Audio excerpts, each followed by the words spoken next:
নতুন বছর আসতে না আসতে ঘুরতে যাওয়ার প্ল্যান করে ফেলেছি, কারণ নতুন বছরে সবাই একটু ঘুরতে যেতে পছন্দ করে। সারা বছরে তেমন কোথাও ঘুরতে যাওয়ার টাইম হয় না, তাই নতুন বছর উপলক্ষে আমরা আমাদের ইকো পার্কে চলে গেছিলাম। বাড়িতে তো বেশিরভাগ টাইম কাটানো হয়, কিন্তু বছরের শুরুতে এরকম ঘুরতে যেতে কার কার না ভালো লাগে বলো তো।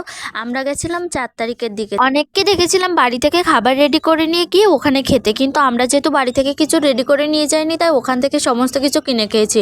আগে যারা গেছে তারা সমস্ত কিছু জানে যে ওখানে কি পরিমাণ দাম। আমরা না জেনেই চাগুলো অর্ডার করেছিলাম, মাত্র 3টে চা অর্ডার করেছিলাম, তাই 3টে চায়ের দাম এখানে 20 টাকা করে নিয়েছিল। মানে বুঝতে পারছো কতটা পরিমাণ দাম এখানে। শীতকালের বেলা বলে কথায় সারাদিনের ভিতরে যে একটা ইকো পার্ক দেখে শেষ করতে পারবো এরকমটা কিন্তু নয়, কারণ ইকো পার্কটা অনেকটা বেশি বড় ছিল, তাই আমরা প্রায় 3-4-5 কিলোমিটার মতো গেছিলাম পায়ে হেঁটে। এখন শীতকাল, তাই মানুষের বাড়িতে ফুল থাকবে না, আবার গার্ডেনে ফুল থাকবে না এমনটা তো হতেই পারে না। এখন সবার বাড়িতে টুকটাক করে হলেও অনেক কিন্তু ফুলের গাছ আছে গরমকালের তুলনায়, কারণ শীতকালে যে পরিমাণে সবার বাগানে ফুল ফোটে তেমন কিন্তু শাকসবজিও ওঠে। এখান থেকে ফিরে আসার পরে পরের দিন এসে বাড়িতে এসে দেখি কোনোই বাজার নেই। হাজব্যান্ডকে সকালবেলা ঘুম থেকে ওঠার পর পাঠিয়ে দিলাম বাজার করে আনতে। আমাদের যেদিনকে বাজার করে আনে সেদিন প্রায় 1 সপ্তাহ বাজার করে একসাথে নিয়ে আসে, কারণ আমার হাজব্যান্ড রোজ বাজার করতে পছন্দ করে না। এখানে এনেছিল অনেক ধরনের বাজার, সাথে ছিল ওলকপি ছিল, আবার মটরটা এনেছিল। এই মটরের শুটির তরকারি খেতে কিন্তু আমাদের বাড়িতে সবাই অনেক বেশি পছন্দ করে। প্রথম শীতকালীন সবজির অনেকটা বেশি দাম থাকে, কিন্তু যতটা শীত বাড়তে থাকে তত শাকসবজির দামটা অনেকটা বেশি কমে যায়।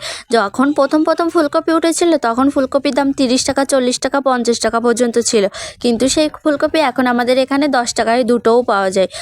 মানে বুঝতে পারছো কতটা সস্তা।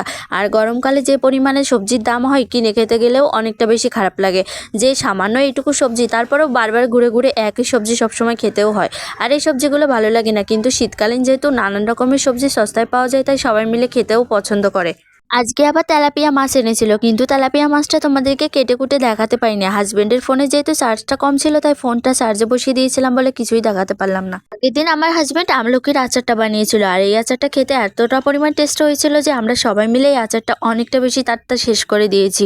আমার হাজবেন্ড ভেবেছিল এটা শুধুমাত্র সে নিজে খাওয়ার জন্য তৈরি করবে, কিন্তু আচারটা বানানোর পরে এতটা টেস্ট হয়েছে যে পরিবারের সবাই মিলে আচারটা এত পছন্দ করেছে যে সবাই মিলে শেষ করে দিয়েছে। সে আবার পরের দিন তাই জন্য বানানোর জন্য বলেছিল যে আমি নিজে এই আচারটা তৈরি করব, এটার ভিতরে কিন্তু কেউ ভাগ বসাবে না। কিন্তু সত্যি কথা বলতে আচার খেতে ভালোবাসে না এমন মানুষ তো পৃথিবীতেই নাই, আর আমাদের বাড়িতেও সবাই বেশি বেশি করে আচার খেতে পছন্দ করে, তাই সে এবার বেশি বেশি করে আমলকিটা নিয়ে এসেছে। তোমরা যদি চাও পুরো আচারের রেসিপিটাই তোমাদেরকে দিতে পারি। আর এই আচার খেতে কে কে ভালোবাসো অবশ্যই একটু জানিও তো। এখানে আমি সমস্ত কিছু রেডি করে আমার হাজব্যান্ডের জন্য এখানে আমলকিটা সেদ্ধ করতে বসিয়ে দিয়েছি, বাকি যত কিছু আছে সমস্ত কিছু সে নিজে হাতে তৈরি করবে। 2-3 দিন ধরে তেমন একটা বড় ভিডিও দেওয়া হচ্ছে না, কিন্তু আজকে সময় পেলে এটা এডিট করে রাখলাম। কেমন হয়েছে জানিও তোমাদের কাছে।